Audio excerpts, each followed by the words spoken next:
هر کال د فروری 28مه نیټه په ټوله نړۍ کې د مورنو ژبو نړیوالې ورځ په توګه مانځل کیږي چې مقصد یې خپل ژبه خوندي ساتل او په دې کې بنیادی زده کړې ښودل او بیا مخ په بر تلل دي. د دې لپاره نن د عوامي نېشنل ګوند د ځوانانو د سازمان لخوا په ضلعي دفتر کې یوه غونډه راجوړه کړې شوې وه چې پکې لیکوالانو، ادیبانو، شاعرانو او څېړونکو ګډون کړی و. د مورنو ژبو په هکله وتلي لیکوال او ادیب روح الامین یوسفزی وایي چې د دې ورځ مانځل د هغې وخت نه شروع شو کله چې په کال 1999 کې ملګرو ملتونو د دې اعلان په داسې حال کې وکړو چې په 1952 کې د بنګال ځوانانو اردو ژبه قامي ژبه نه منله او هغوی غوښتل چې بنګالي دې یو قامي ژبه وګرځولی شي، خو د هغې وخت ریاست په هغوی ناترسه ډزې او 50 پورې ځوانان ووژلي شو. خو مورنۍ ژبه خوندي ساتل ولې ضروري دي؟ نو نوموړی روح الامین وایي ملل متحده چې کوم غړي هیوادونه دي هغه دا خبره محسوس کړه چې د پوسټ ماډرنیزم نه پس چې کله دنیا نړیوال کله نو دې کې دا واړه ثقافتونه وړې ژبې دا غټې ژبې خوري او د دې قدرونه د دې روایت نو دا خو د کائنات او د دنیا حسن دی دا ژبې دا ثقافتونه. نو هغه وی چې اسنه چې څنګه فارمی چرګان ډیر شو او ملکی ختم شو اسنه چې داسې چلو شي دې د پاره دا رس مقرر کړه 99 کې بیا رس لټړول چې کوم رس کو نو هغه رس 28 فروری 1952 باندې چې کله په بنگال کې 15 ځوانان شهیدان شو د خپل ژبې په سر چې دا د دوه مقامي ژبه شي په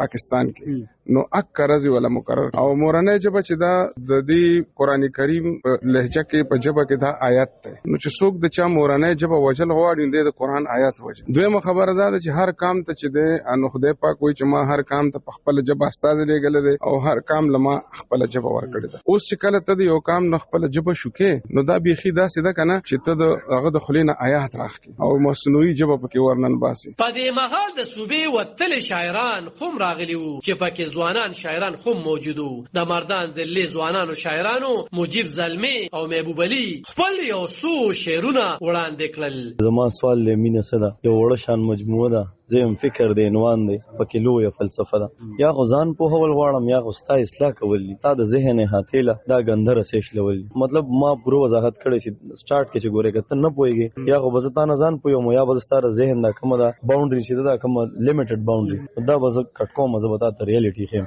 او په دویم مصره کې وځ بیا خپل مې عالم په دویم بن کې زما سوال لمینه صدا بس جانان دی ورمان دی کده زلف فلان دی خوب دی د بڼو به تیر سو ګزان لزلونه وسول کله سرو شوندو لمبو کې ځان په زور وسول کله سترګو کوي کاپ کې روکېدل او کنه د جانان غي قربانونه رچیدل. د وختونو د دې شر سره په شر شي جما خاوې انصاف شي عمر شي نور بسمره پسرو ویني کوسيګو پردو خلکو لاسونو کلیګو د پردي کور په جنگونو کې دلیګو په شهید مې د دوزخ د ور پتوي دي په منبر او په جماعت کې ملمبي دي یو وجود کې ویني سپینې دي انسان دا پداسې خال کې د چې پښتونخوا صوبه کې د شپږم ټولګي وروستو پښتو ژبه په نصاب کې نه ده شامله. خو د عوامي نېشنل ګوند مشران وایي چې دوی به خپله ژبه په نصاب کې شامل زکه چې پردې ژبه کول کولوي کمال دی خپل ژبه خیرول به کمالی ده. علب خان شیرپو دلبر نیوز 400